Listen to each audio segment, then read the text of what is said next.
Okay, before I start this video, this hell of a video, and my first video that I've actually shown besides that little spore test I have, let me explain three things. One, I have a fucking Confucianist symbol up there because I'm fucking Confucian. Get over it. Two, remember, most of this video is purely comedy, and I like most of the games in it. Although I never tried Kabuki Warriors, which you'll find out more. I'll explain more about later. And the third thing is, if I swear a lot, forgive me. I'm not trying to offend anyone. I just don't care whether the fuck I swear. Okay, first up is the Halo series. Although the gameplay in this game is awesome, there is something I must disagree with.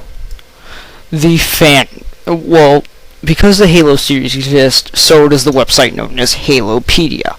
I happen to used to be a member of Halopedia, and it's a good website, except for one fucking thing that scares the fucking hell out of me, even though it was meant as an April Fool's joke by the admins. And it would be this. This fucking scares the fucking crap out of me. And this wouldn't exist unless Halopedia didn't exist. And for some reason, even though it says an April Fool's joke, the first time I read it, I was scared as fucking hell that one of the admins was gonna bust through my door with a fucking shotgun and shoot my head off. And plus, the Flutter's scary as fucking hell. Number 6 on our list is Metal Gear Solid 3 Snake Eater. Okay, normally I love this game. Honestly, love it. But there's one main problem. The part where Eva does that, what do you call it? Well, where she twists her gun sideways and uses the muzzle jump to take down those guards. Now, in that situation, it was perfectly fine. But recently, in pop culture and all the other shit, this thing happens with stereotypical gangsters where they try to hold their gun fucking sideways. I'm blaming you, Metal Gear Solid, because I have nothing better fucking to do. So, you, Metal Gear Solid 3, should be ashamed for teaching our children how not to aim our gun. We all know you're supposed to aim it upside fucking down. I mean, right side up. Okay, number 5 on our list is Silent Hill 2, which is on the list for 2 reasons. And those 2 reasons would be the fact that this thing is so fucking scary that when you play it and you go to school the next day, you can't complete your fucking test because you fall asleep in class and then shit your pants in front of the whole fucking class when the teacher tells you to wake up. And then plus there's also this fucking dog ending, which has ruined my life with my dog because every time I try to take it on a leash, it grabs my headphones instead. Fucking cutscene. I hate you.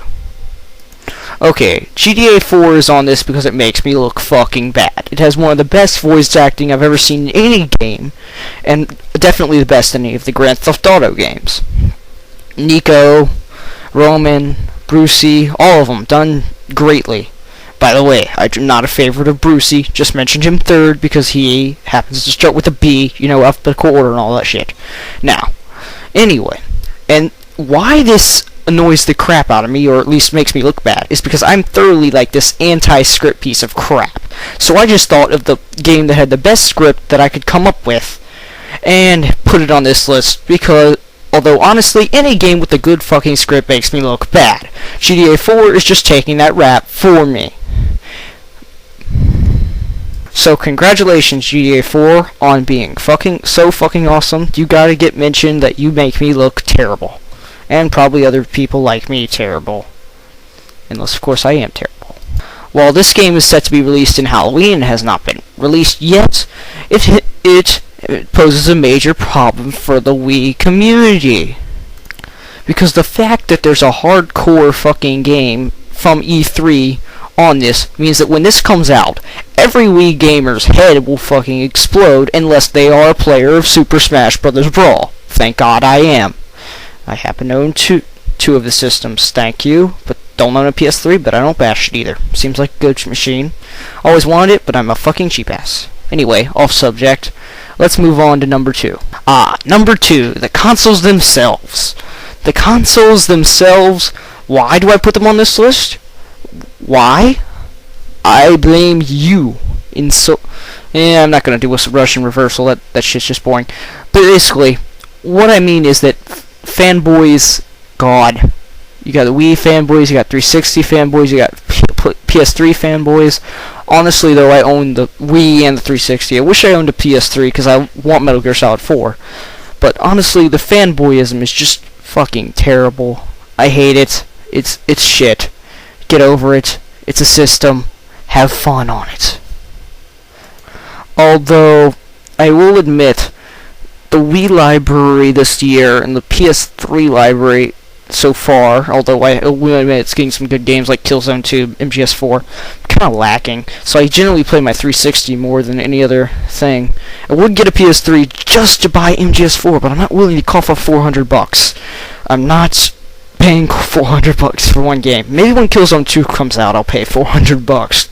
And if enough Blu-ray DVDs come out that I want, such as Hancock, I think I'm gonna rent that on Blu-ray if I ever when it comes out on DVD. I don't think I want to look at it in the studio from the reviews that I've seen. The second half supposedly like shit. Okay, finally, Kabuki Warriors. Why is this on my list? Because it's such a fucking terrible game that supposedly, according to Edge Magazine, you can sit your ass on the controller to win a fight in a button mash. This has been a living hell for me, because now my buttocks utterly fucking hurts. Now, I end this with this very crappy game, and end this on a nice note. And by nice note, I mean your life is fucking terrible, because you have to look at this game. Haha.